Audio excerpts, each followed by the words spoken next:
بسم اللہ الرحمن الرحیم۔ آج جو ہمارا سبق ہے وہ جماعت دہم اردو، نظم کا نام ہے آزادی، شاعر ہیں احسان دانش۔ احسان دانش کے حالات زندگی کے اوپر میری ایک اور ویڈیو یوٹیوب پہ موجود ہے، آپ اس کو دیکھ سکتے ہیں۔ آج ہم صرف نظم پہ بات کریں گے اور اس کے اشعار کی تشریح کے اوپر گفتگو کریں گے۔ پہلا شعر ہے: عبادت ہے سراپا جذبہ تعمیر آزادی، شہادت مستقل ایک سرخی تحریر آزادی۔ سراپا کہتے ہیں مکمل کو، یعنی سر سے لے کر پاؤں تک، سر تا پا۔ شہادت کہتے ہیں اللہ تبارک و تعالیٰ کے راستے میں اپنی جان قربان کرنا۔ مستقل کہتے ہیں ہمیشہ کو۔ سرخی تحریر کہتے ہیں کسی چیز کے عنوان کو یا اس کی ہیڈنگ کو۔ اب اس کی تشریح کو دیکھتے ہیں۔ اس شعر میں شاعر آزادی کی تعریف اور تشریح کرتے ہوئے کہتا ہے کہ آزادی ایک نعمت خداوندی ہے۔ آزادی کا اعلیٰ مقام اس بات سے واضح ہوتا ہے کہ عبادت کا مقصد آزادی کے جذبے کو پروان چڑھانا ہے۔ اسلام ایک پرامن دین ہے، لیکن اپنے تحفظ اور دفاع کے لیے تلوار اٹھانا اسلام کا چھٹا رکن یعنی جہاد ہے۔ اسلام اللہ کے راستے میں جان قربان کرنے والے کو عظیم خوشخبریاں سناتا ہے، اور آزادی کا تصور شہادت کے بغیر نامکمل ہے۔ مطلب یہ کہ اسلام بھی انسان کے سامنے آزادی کا تصور ہی پیش کرتا ہے، اور اس مقصد کے لیے اگر اسے قربانی دینی پڑے تو اسے اس بات پہ آمادہ کرتا ہے کہ اس نے آزادی کی خاطر قربانی دینی ہے۔ دوسرا شعر ہے: جہاں آزاد کر سکتے نہ ہو تقریر آزادی، وہ آزادی میری نظروں میں ہے تحقیر آزادی۔ تحقیر کہتے ہیں بے عزتی کو، تقریر کہتے ہیں اپنا معافی الضمیر، اپنے دل کی بات بیان کرنا۔ اس کی تشریح کچھ یوں ہوگی کہ انسان اس کائنات میں خداوند کریم کا نائب اور خلیفہ ہے۔ وہ اشرف المخلوقات میں سے ہے، یعنی اشرف المخلوق ہے۔ ہر انسان بنیادی طور پر آزاد پیدا ہوتا ہے۔ اسلامی نظام میں ہر انسان کو بولنے کا، لکھنے کا، پڑھنے کا، حتیٰ کہ اپنے عقیدے اور مذہب کی آزادی مکمل طور پر حاصل ہے۔ شاعر کہتا ہے کہ ایسی آزادی کا کیا فائدہ جہاں انسان اپنے خیالات کا اظہار تک نہ کر سکے،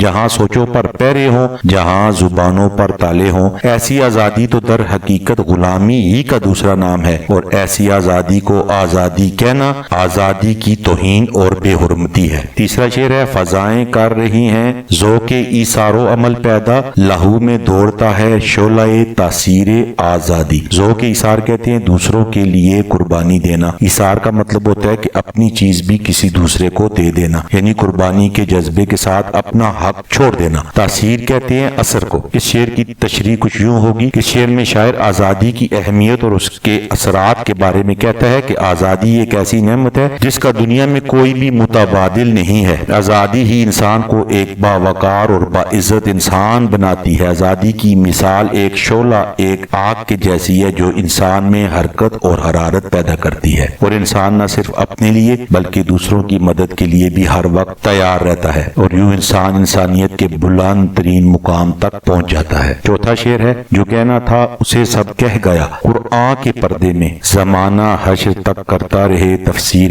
آزادی۔ حشر کہتے ہیں ابدی دن کو، یعنی کہ روز محشر کو، قیامت کے دن کو، اور تفسیر کہتے ہیں کسی بھی چیز کی تشریح کو۔ اس کی تشریح کچھ یوں ہوگی: قرآن پاک اللہ تبارک و تعالیٰ کی آخری کتاب ہے جو قیامت تک بھٹکے ہوئے لوگوں کے لیے رہنمائی کا کام کرتی ہے۔ چونکہ اللہ تعالیٰ نے یہ آخری کتاب اپنے نبی مہربان صلی اللہ علیہ وآلہ وسلم پر نازل کی، اس کے بعد نہ تو کوئی کتاب آنے والی ہے اور نہ ہی کوئی اور نبی یا پیغمبر آئے گا، اس لیے اللہ نے تمام احکامات اس میں بیان کر دیے ہیں۔ ایک مکمل ضابطۂ حیات انسان کے آگے رکھ دیا ہے۔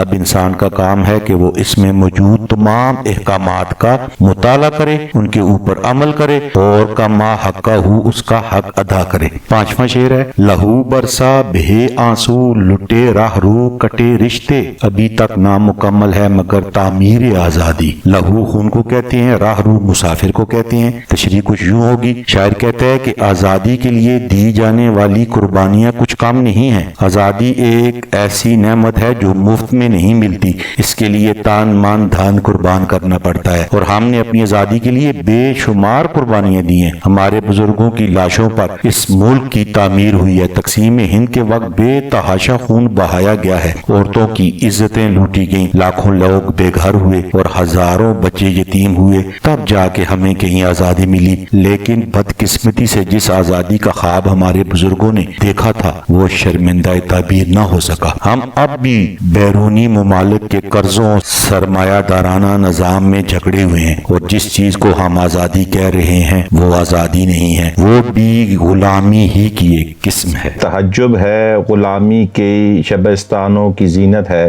کھنچی ہے جو ہمارے خون سے تصویر آزادی۔ تحجب کہتے ہیں حیرانی کو، شبستان کہتے ہیں رات گزارنے کی جگہ کو، زینت کہتے ہیں خوبصورتی یا زیبائش کو۔ اب اس کی تشریح کچھ یوں ہے کہ بے شک ہم نے 1947 میں انگریزوں سے آزادی حاصل کی، لیکن بدقسمتی سے آزادی کے ثمرات عوام تک نہ پہنچ سکے۔ در حقیقت ہم نے آزادی حاصل کی ہی نہیں، ہم برطانیہ کی غلامی سے نکل کر امریکہ اور دوسری عالمی جو ادارے ہیں ان کی غلامی میں چلے گئے ہیں۔ ہمارے قائدین غیروں کے آگے جھکنے سے جو اصل آزادی تھی اس کا جو خواب تھا وہ محض ایک خواب ہی بن کر کے رہ گیا۔ ہم نے آزادی حاصل کرنے کے لیے بے شمار قربانیاں تو دیں، مگر وہ قربانیاں محض رائگاں گئیں۔ آج ہمارا ملک، ہماری سیاست اور ہماری معیشت غیروں کے رحم و کرم پر ہے۔ ایک آزاد قوم کے لیے سوچنے کا مقام ہے کہ جس مقصد کے لیے بے تحاشا قربانیاں دی گئیں وہ 70 سال گزرنے کے باوجود بھی ہمیں حاصل نہیں ہو سکی، اور آج ہم محض ایک غلام قوم کی حیثیت سے جانے اور پہچانے جاتے ہیں۔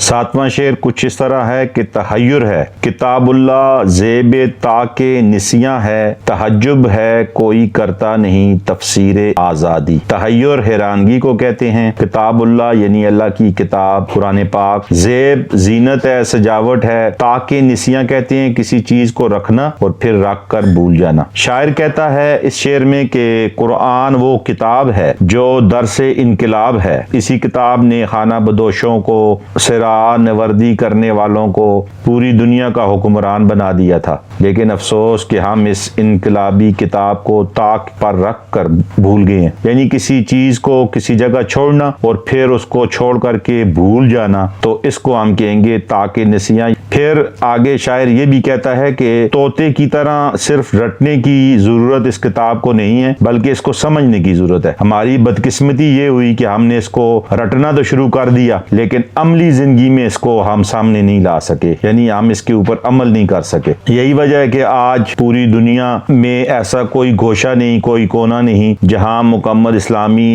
نظام کا نفاذ ہو، کیونکہ ہم نے کتاب کو صرف رٹا ہے، قرآن پاک کو صرف رٹا ہے، اس کو سمجھا نہیں ہے، اس کو بطور دین لاگو کرنے کی ہم نے کوشش ہی نہیں کی۔ یہی وجہ ہے کہ پوری دنیا میں کوئی ایک بھی ایسا اسلامی ملک نہیں جہاں اسلامی شریعت کا نفاذ ہو یا نبی کریم صلی اللہ علیہ وسلم کے طریقوں کا نفاذ ہو۔ اس طرح مخلوق خدا ایک دفعہ پھر غلام بن چکی ہے، اور بدقسمتی سے ایسا کوئی شخص نظر نہیں آتا جو قرآن ہاتھ میں لے اور اس قوم کو، کلمہ پڑھنے والی قوم کو آزاد کروائے۔ 8واں شعر ہے ابھی تو کو سلاسل میں ہے آزادی کے دیوانے، مگر زنداں کے دروازے پر ہے تصویر آزادی۔ تو کہتے ہیں گلوبند کو یا حلقہ کو، یا جو گلے میں زنجیر ڈالی جاتی ہے، غلامی کی زنجیر۔ شاعر کہتے ہیں کہ اس دنیا میں کچھ لوگ ایسے ہیں جن کو آزادی عزیز ہے، وہ دیوانوں کی طرح آزادی کی خاطر سب کچھ قربان کر رہے ہیں۔ آزادی کے مخالفین نے ان متوالوں کو قید خانے میں ڈال دیا تاکہ آزادی کا خواب پورا نہ ہو سکے، لیکن آزادی ان طریقوں سے کبھی رکتی نہیں ہے۔ قید خانے کی دیواریں خود چیخ چیخ کر پکار رہی ہیں کہ آزادی انسان کا فطری حق ہے، اور کوئی بھی شخص اس آزادی کے حق کو انسان سے چھین نہیں سکتا اور نہ اس راستے کو روک سکتا ہے۔ آزادی کی منزل نہایت نزدیک ہے، اور آزادی کے مخالفین کے سارے طریقے اور ساری تدبیریں ایک وقت آئے گا کہ ضائع ہو جائیں گی۔ اور آخری شعر ہے تڑپ کر بزم میں دانش چلے آئے ہیں دیوانے اندھیروں سے، مگر پھوٹی نہیں تنویر آزادی۔ بزم کہتے ہیں محفل کو، پروانے کہتے ہیں پتنگے کو، آزادی چاہنے والے کو، تنویر کہتے ہیں روشنی کو۔ شاعر اس شعر میں کہتا ہے کہ آزادی چاہنے والے نہایت بے قرار اور بے چین ہیں۔ شاعر ان آزادی چاہنے والوں کو پتنگوں سے تشبیہ دیتا ہے، جس طرح پروانے روشنی یا شمع کو دیکھ کر اپنی جان قربان کر دیتے ہیں، اسی طرح آزادی کے دیوانے بھی اپنی جان قربان کرنے کے لیے تڑپتے ہیں، اور آج یہ پروانے دنیا کی محفل میں سامنے آ چکے ہیں تاکہ آزادی کی خاطر اپنی جانوں کا نذرانہ پیش کر سکے، لیکن چونکہ مخالفین زیادہ ہیں اور طاقتور بھی ہیں، اس لیے تاحال آزادی کی شمع روشن کرنے والوں کو کوئی راستہ نہیں دکھائی دے رہا، یعنی آزادی چاہنے والے تاحال آزادی کی شمع کو روشن نہیں کر سکے۔ آزادی حاصل کرنے والوں کی قربانیاں بے شک تعریف کے قابل ہیں، لیکن ظالمانہ نظام ابھی تک رائج ہے اور اس کی جڑیں اس قدر مضبوط ہیں کہ ان کو اکھاڑنا شاید اتنا آسان نہیں۔ یہی وجہ ہے کہ غلامی کا